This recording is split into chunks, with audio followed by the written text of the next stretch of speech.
এই গৰম দিনত আজি মই দেখুৱাৰ ধৰণে পিঠাগুড়ি আপোনালোকে ব্যৱহাৰ কৰি চাব।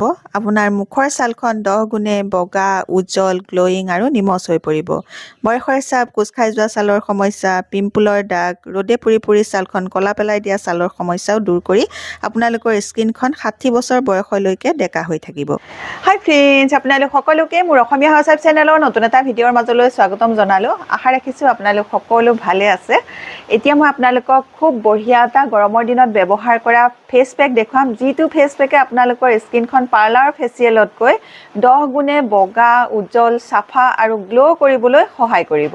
তে আহক এতিয়া আজিৰ এই ফেচ পেকটো বনাবলৈ আৰম্ভ কৰোঁ। তাৰ আগতে আপোনালোকলৈ এটা ৰিকুৱেষ্ট আছিলে, আপোনালোকে যদি মোৰ এই ভিডিঅ'টো ভাল পায়, ভিডিঅ'টোত এটা লাইক কৰিব আৰু এতিয়ালৈকে যদি মোৰ অসমীয়া হাউচৱাইফ চেনেলটো আপোনালোকে ছাবস্ক্ৰাইব কৰি লোৱাই নাই, তেতিয়াহ'লে সোনকালে ছাবস্ক্ৰাইব কৰি ল'ব আৰু ওচৰতে থকা বেল আইকনটো আপোনালোকে প্ৰেছ কৰি দিব। তেতিয়া মোৰ আহিবলগীয়া সকলোবোৰ ভিডিঅ' নটিফিকেশ্যন আপোনালোকলৈ সোনকালে যাব আৰু সোনকালে মোৰ ভিডিঅ'বোৰ আপোনালোকে চাবলৈ পাব।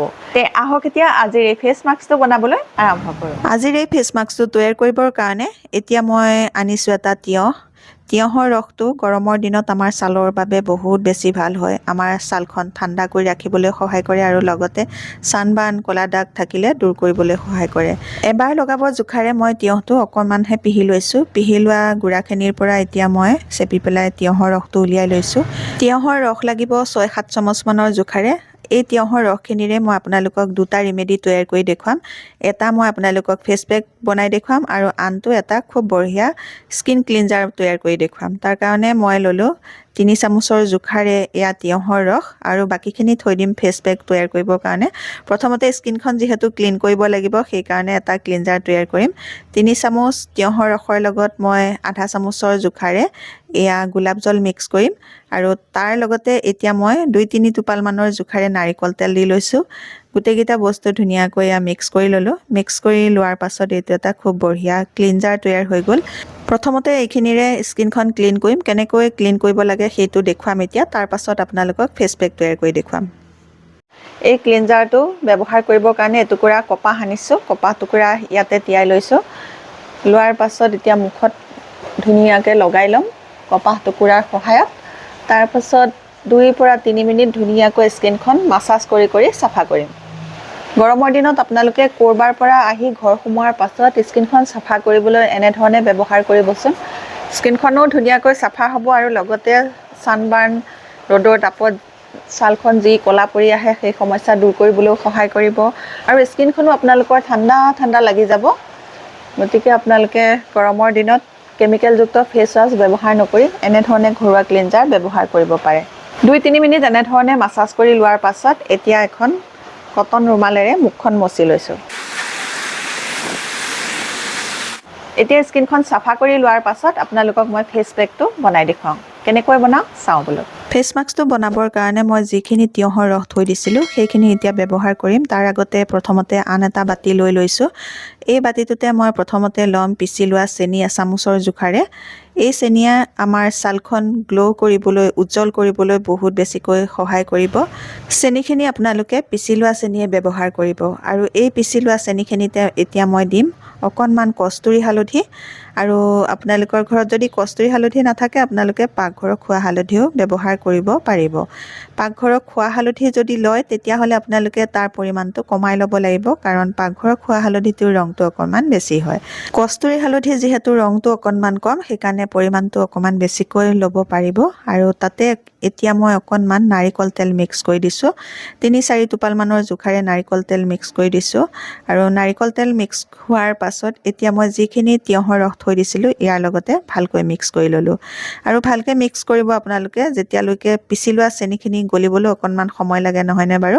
পিচি লোৱা চেনিখিনি যেতিয়া ভালকৈ গলি গ'ল তেতিয়া মই ইয়াতে পিঠাগুড়ি ডাঙৰ চামুচৰ এচামুচৰ জোখাৰে দি দিলোঁ আৰু পিঠাগুড়ি দিয়াৰ পাছত ইয়াতে মই অকণমান বেচন মিক্স কৰিছিলোঁ, কিন্তু ক্লিপটো লোৱা নহ'ল, গতিকে আধা চামুচৰ জোখাৰে মই তাতে বেচনো মিক্স কৰি ভালকৈ মিক্স কৰি ল'লোঁ। মিক্স হোৱাৰ পাছত এতিয়া মই ইয়াতে অকণমান নেমু ৰস দিম আৰু যদি আপোনালোকৰ কাৰোবাৰ স্কিনত নেমু ৰসটো চুট নকৰে তেতিয়াহ'লে আপোনালোকে নেমু ৰসৰ ঠাইত বিলাহী ৰস দিব পাৰিব। বিলাহী ৰস দিলেও হ'ব। 1.5 চামুচমানৰ জোখাৰে মই ইয়াতে নেমু ৰস দি ভালকৈ মিক্স কৰি লৈছোঁ। এতিয়া এই ফেচ মাস্কটো ব্যৱহাৰ কৰিবৰ কাৰণে আমাক আৰু এবিধ বস্তু লাগিব আৰু সেই বস্তুবিধ হৈছে এল'ভেৰা। এটা নেচাৰেল এল'ভেৰা পাতৰ টুকুৰা লৈছোঁ, তাৰ পৰা এতিয়া মই এটা সৰু টুকুৰা কাটি ল'ম ব্যৱহাৰ কৰিবৰ কাৰণে। আৰু এই টুকুৰাটো নালাগে, সৰু টুকুৰাটো হ'লেই হ'ব। ইয়াৰ ছাইডৰ কাঁইটকেইটা কাটি লৈ ওপৰৰ বাকলিটো গুচাই ল'ম। আপোনালোকে এল'ভেৰা এনেকুৱা পাত যদি ঘৰত নাথাকে তেতিয়াহ'লে আলু এটা স্লাইচ কৰি ল'ব পাৰে, নহ'লে আপোনালোকে বিলাহী এটুকুৰা কাটি ল'লেও হ'ব। এতিয়া মই এল'ভেৰা পাতটো ধুনীয়াকৈ চুৰিয়ে অকিয়াই লৈছোঁ যাতে ভিতৰৰ জেলটো ভালকৈ ওলাই আহে। আৰু যদি আপোনালোকে আলু বা বিলাহী ব্যৱহাৰ কৰে এনেকৈ অকিয়াই ল'ব। এতিয়া তৈয়াৰ হৈ গ'ল গৰমৰ দিনত ব্যৱহাৰ কৰিব পৰা খুব বঢ়িয়া এটা ফেচ পেক। এই ফেচ পেকটো কেনেধৰণে এতিয়া ব্যৱহাৰ কৰিব লাগে তাৰ নিয়মটো দেখুৱাই দিছোঁ। এতিয়া প্ৰথমতে মুখত ফেচ মাস্কটো লগাই ল'ম।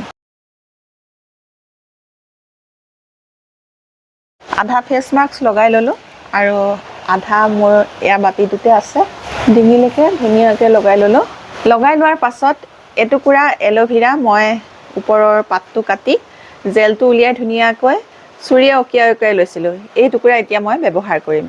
এতিয়া এই ফেচ মাস্কটোতে এই এল'ভেৰা টুকুৰা এনেকৈ সানি লৈছোঁ। সানি লোৱাৰ পাছত মুখত এই এল'ভেৰা টুকুৰাই ধুনীয়াকৈ মাছাজ কৰিম। এই ফেচ মাস্কটো গৰমৰ দিনত ব্যৱহাৰ কৰিবলৈ বহুত বেছি ভাল। ইয়াত যিকেইটা বস্তু ব্যৱহাৰ কৰা হৈছে গোটেইকেইটা বস্তুৱে ঠাণ্ডা বস্তু। এল'ভেৰাও ঠাণ্ডা বস্তু, তিয়ঁহৰ ৰসটো ঠাণ্ডা বস্তু, পিঠাগুড়িও ঠাণ্ডা বস্তু। এই গোটেইকেইটা বস্তুৱে ঠাণ্ডা বস্তু হয়।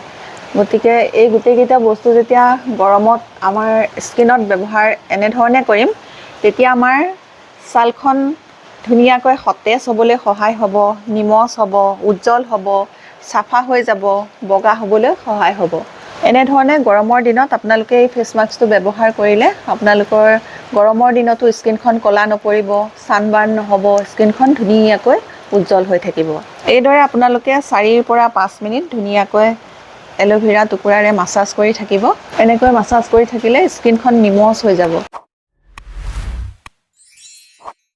এনেধৰণে মাছাজ কৰি লোৱাৰ পাছত ফেচ মাস্কটো আপোনালোকে মুখতে 10ৰ পৰা 15 মিনিট লাগি থাকিবলৈ দিব। তাৰ পাছত এটা মগত মই পানী আনিছোঁ, এই ৰুমালখন ইয়াতে তিয়াই ল'ম। তিয়াই লোৱাৰ পাছত অকণমান চেপি লৈ মুখখন মচি পেলাম। মুখখন ধোৱাৰ আগত আপোনালোকে এখন কটন ৰুমালেৰে এনেধৰণে মচি ল'ব। মুখ ধোৱাৰ আগত এনেকৈ ৰুমালেৰে মচি লৈ তাৰ পাছতহে আপোনালোকে মুখ ধুব। কটন ৰুমালখনেৰে ভালকৈ মচি ল'লোঁ। মচি লোৱাৰ পাছত এতিয়া ভাল ঠাণ্ডা পানীৰে মুখখন আকৌ এবাৰ ধুই ল'ম। ধুই লোৱাৰ পাছত মুখখন শুকাবলৈ দিম আৰু শুকোৱাৰ পাছত অকণমান আপোনালোকে গোলাপ জল ল'ব। গোলাপ জল ধুনীয়াকৈ মুখত সানি ল'ব। গোলাপ জলখিনি শুকাবলৈ দিব। তাৰ পাছত আপোনালোকে নিজৰ মইশ্চাৰাইজাৰ বা ক্ৰীম লগাব পাৰিব। আৰু মইশ্চাৰাইজাৰ বা ক্ৰীম লগোৱাৰ 20 মিনিট পাছত আপোনালোকে ছানস্ক্ৰীন লগাব। গৰমৰ দিনত আপোনালোকে ঘৰৰ ভিতৰত থাকিলেও ছানস্ক্ৰীন লগাব আৰু ঘৰৰ পৰা বাহিৰলৈ ওলাই গ'লেও ছানস্ক্ৰীন ব্যৱহাৰ কৰিব। এনেধৰণে আপোনালোকে গৰমৰ দিনত পিঠাগুড়িৰে ছালৰ যত্ন কৰিব পাৰে। এনেধৰণে ছালৰ যত্ন কৰিলে আপোনালোকৰ গৰমৰ দিনতো ছালখন ক'লা নপৰে, গ্ল' হ'ব, উজ্জ্বল হ'ব, বগা হ'ব, চাফা হৈ থাকিব। আজিৰ এই ভিডিঅ'টো যদি আপোনালোকৰ ভাল লাগিলে মোৰ ভিডিঅ'টোত এটা লাইক কৰিব, মোৰ চেনেলটো ছাবস্ক্ৰাইব কৰি ল'ব আৰু আপোনালোকৰ ফ্ৰেণ্ডৰ লগতো আজিৰ এই ভিডিঅ'টো শ্বেয়াৰ কৰি দিব। নতুন এটা ভিডিঅ' লৈ নতুন বেলেগ টিপছ লৈ আপোনালোকৰ মাজলৈ আকৌ আহি আছোঁ। তেতিয়ালৈকে নমস্কাৰ, আজিলৈ আহোঁ।